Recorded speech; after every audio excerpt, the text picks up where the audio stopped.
Gisugda na sa Mandawi City Hall ang pagpangapod-apod sa pamaskong financial assistance alang sa ilang mga senior citizens. Samtang usa ka centenarian nga lula ay nakadawat og linibong assistance gikan sa gobyerno.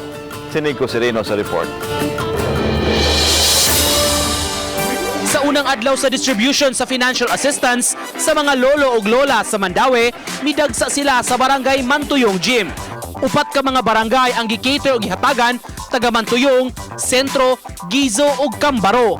Piniling mga barangay halls ang gitudlo nga distribution centers aron maiadtuan sa mga senior citizens. 2,000 pesos ang ilang nadawat. 8,000 ang ilang assistance for a year.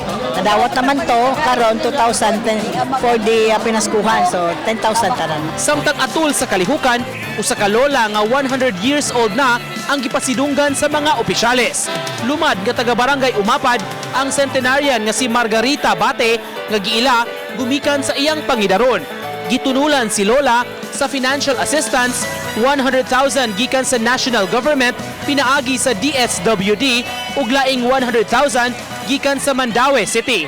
Laing 100,000 usab ang gikatakda pa nga madawat niya. 100,000 sa Cebu Province, 300,000 tanan. Oh, napoy Mandawi no.